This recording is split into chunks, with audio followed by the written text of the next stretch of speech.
Desde nuestro antiguo México, el de antes de la conquista, se conocía ya de un ser admirado y temido, que en mitad de la noche sufría una metamorfosis terrible y salía a vagabundear a los montes, a los pueblos, a los valles, para hacer el bien o el mal, transitando en mitad de la luz y la oscuridad según sus obras y sus acciones, del que se dice por sus poderes chamánicos puede transformarse en otro ser.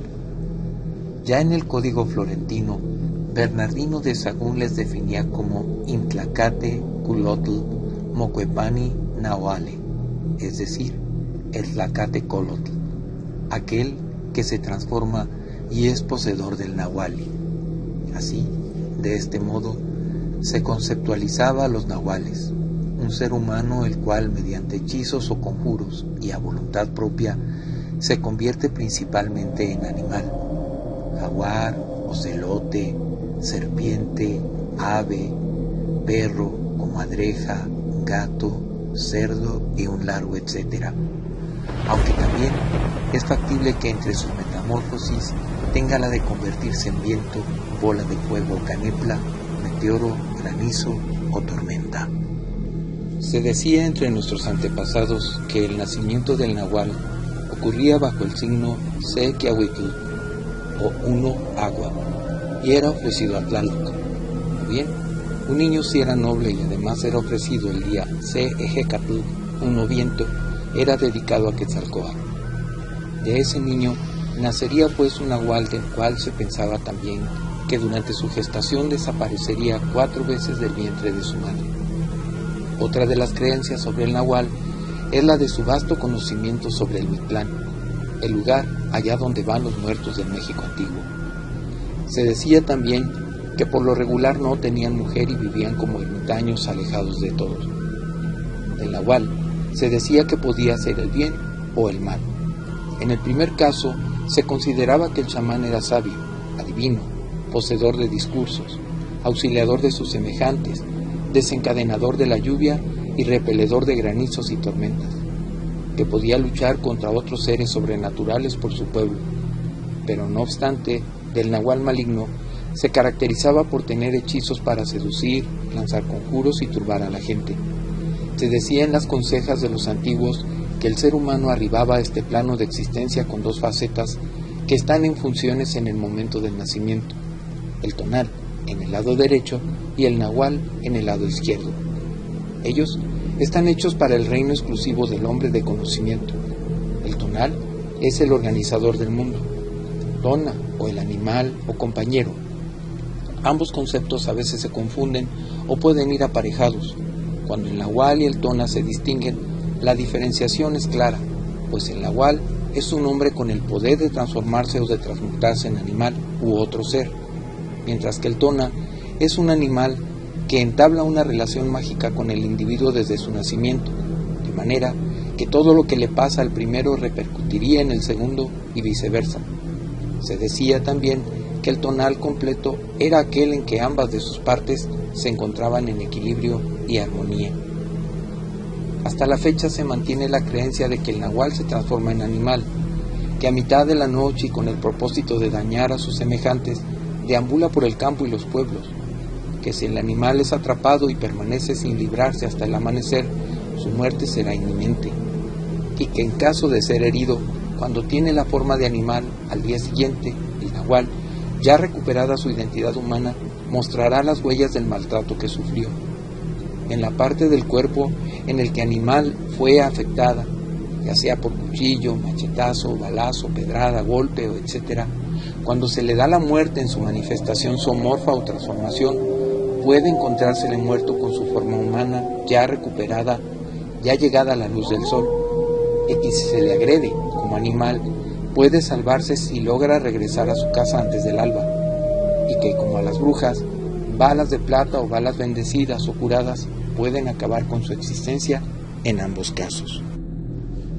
Pero el nahual no solo es un humano que se transforma en animal, bola de fuego, rayo, etc., sino que puede ser una entidad anímica que sale de su poseedor humano en forma de espíritu o tonali y penetra en el cuerpo de su víctima para enfermarlo lentamente, para llevarle enfermedad, maldición, para chupar su sangre, comerse su corazón o robarle algún elemento vital, el ya dicho llamado tonali o alma. Al nahual actualmente se le considera en la mayor parte de los casos como un ser maligno que casi siempre se convierte en un animal cuyo grado de ferocidad va en relación con el poder atribuido al ser humano que tiene esta característica. El nahual puede recorrer grandes distancias, robar animales o maíz, ver en la oscuridad, escuchar a distancia, saber cosas, realizar proezas que en su forma humana no sería capaz de llevar a cabo. Ya Bernardino de Sahagún señalaba que el nahual de noche espanta a los hombres y chupa a los niños. Se dice que también lucha con los nahuales de otros pueblos para defender a su comunidad y de este modo realiza una acción benigna, convirtiéndose en una especie de antihéroe de su pueblo. El nahual se decía en el antiguo Chiapas que es un espíritu familiar adquirido por los ancianos o personas destacadas de su comunidad. Este espíritu es incorpóreo y se materializa en las formas comunes antes citadas, y se creía que rondaba por la noche vigilando la conducta de los miembros de su comuna, castigando a los infractores, a los que tenían relaciones sexuales ilícitas, a los egoístas, codiciosos y lujuriosos. De igual modo, castigaba a aquellos que querían vivir como los blancos, a los que hacen ostentación de su riqueza, a los que tienen una milpa más grande o a los que ofenden a otros. Realizaban entonces un papel importante de control social. En estos grupos, los jefes de clan o de linaje son los poseedores de nahuales en su grupo y consecuentemente juegan un papel importante en el control de las relaciones de parentesco. El nahual es visualizado en algunos pueblos del centro de México bajo la forma de un perro negro que se aparece con un tamaño pequeño, pero que a medida que se acercaba a su víctima adquiría mayores proporciones. Se dice que los nahuales en su forma humana presentan en su cara rasgos de perro y que no muestran signos de envejecimiento a pesar del paso de los años. Se puede ver al nahual también como un burro, cerdo, toro, coyote o un becerro. Se decía también como conseja que se convertían en nahuales los hombres que habían cometido incesto al casarse con su prima, hermana, o que habían sido maldecidos al faltarle respeto a sus padres. Según la distinción local, solo los hombres son nahuales. Las mujeres pueden ser brujas, llamadas Mometzcopinqui o Tlahuelpuchis. Las hay de dos tipos, brujas y hechiceras. Las primeras son aquellas que tienen el poder de transformarse físicamente en bolas de fuego y trasladarse de un lado a otro sin escoba. Las hechiceras son mujeres que emplean hechizos para realizar acciones maléficas o benéficas, es decir, estas especialistas podrían indistintamente matar o curar. A los nahuales se les menciona por su nombre propio. Algunos de ellos son considerados inofensivos, aunque comúnmente se cree que robaban cosas y animales. Se creía que los poderes del nahual se transmitían por una herencia de familia que venía desde el tatarabuelo o el chosno. Los hijos pequeños no pueden ser nahuales, porque esta maldición se adquiere ya en edad adulta. Se piensa que este poder se alcanza mediante el estudio de las ciencias ocultas, lo que permite obtener la capacidad de metamorfosis. Se asevera que en el momento de la transformación, el animal, el nahual, se halla en estado de inconsciencia y ya como animal actúa por instinto. De su iniciación, muchos autores mencionan que a un nahual en edad adulta le colocaban al recién llegado iniciado en un parentesco ritual de iniciación, una especie de prueba. El novicio se creía realizaba una verdadera persecución y era el brujo iniciador su más viejo familiar quien terminaba en la posición de presa. El iniciado se volvía capaz de manipular las relaciones y cambiar de posición en ellas, ver su propio cuerpo, ver su propia vida, conocer las cosas escondidas, ver el mundo invisible. Le permitía al paciente convertirse en dueño de su destino. Cuando se hablaba de la conversión de un curandero nahual en la Costa Chica de Guerrero, por ejemplo, la enseñanza tenía un punto de inflexión, pues mediante un evento sutilmente ritual se marcaba el cambio de las capacidades del iniciado y paradójicamente la forma es la misma que la del ritual donde se otorgaba el doble animal a un recién nacido. La diferencia fundamental radicaba en el contacto visual que el iniciado tiene con su nahual, lo cual modificaba su participación activa como sujeto ritual. Podríamos decir que se trataba de una toma de conciencia del iniciado de su propia conversión. Entender la especie adjudicada como nahual o el momento para recibir el conocimiento, al mostrarle o enseñarle en animal de su nahual, ahí comenzaba su carrera de curandero nahual. Decían los antiguos habitantes de México que para que conozcas tu nahual, si aguantabas, te ponían en las encrucijadas de los caminos donde pasaba el diablo a caballo y no te pisaba, te saltaba, no te hacía nada, solo la muerte podía tocarte. Así pasaban las culebras y todos los animales del monte, pero el último que pasaba, ese sería tu nahual. También, el doble animal lame su contraparte y nuevamente establece un cambio con el iniciado, ya que le regala con su saliva la capacidad de curar, conteniendo dentro de sí la facultad de ser un curandero. Luego te levantaba, y entonces era ahí cuando tú conocías a tu tono.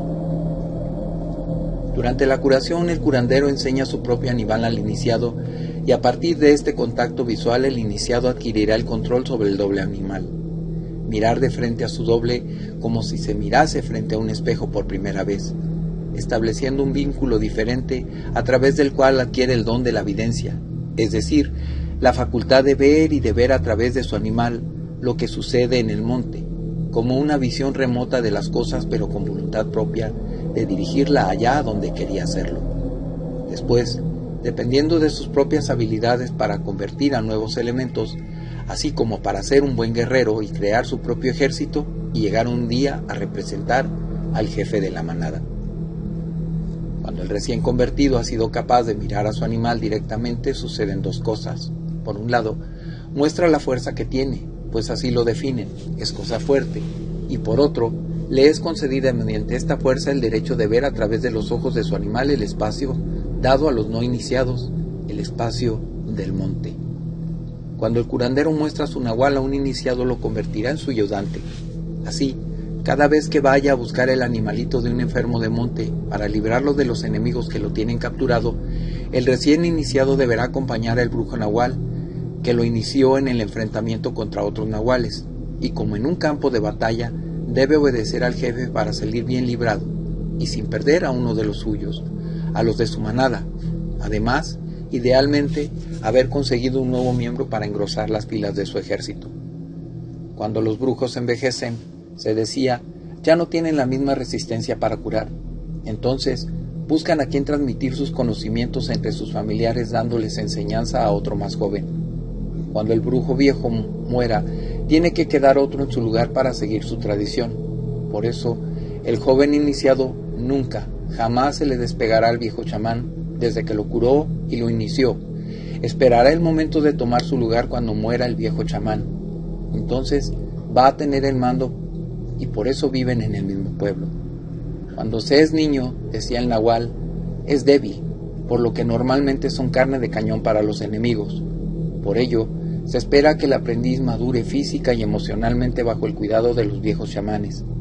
Desde que el curandero, el jefe del ejército de animales, adopta a un recién convertido, no solo lo alimenta, lo cuida o lo protege de cualquier peligro, sino además lo hace a su modo. Le enseña a cuidarse y a protegerse como él mismo, le muestra la astucia y la valentía que se debe de tener en el monte para sobrevivir. Hay una regla que no se rompe y consiste en la exclusividad entre especies de nahuales. Los tigres solo forman manadas de tigres, el toro y de toros, los alagartos de alagartos, los gatos de gatos. Asimismo, solo se curan entre ellos y más aún, solo pelean entre manadas de la misma especie. Tan es así que nunca un curandero de tigre podrá platicar o decir algo de alguien que sea de otra especie, como los perros que se encuentran con otros perros y se pelean. Esos ya son contrarios, donde quiera que se ven, ya se estarán peleando. Sobre el uso de los términos nahual y tona, el tona es pensado como el animal compañero y el nahual, como un brujo transformista que con fines negativos realiza hazañas imposibles para los humanos. Se menciona que para los antiguos, la versión maléfica opuesta del tona es precisamente el nahual, pues el brujo nahual puede controlar a su animal y enviarlo a atacar a sus enemigos.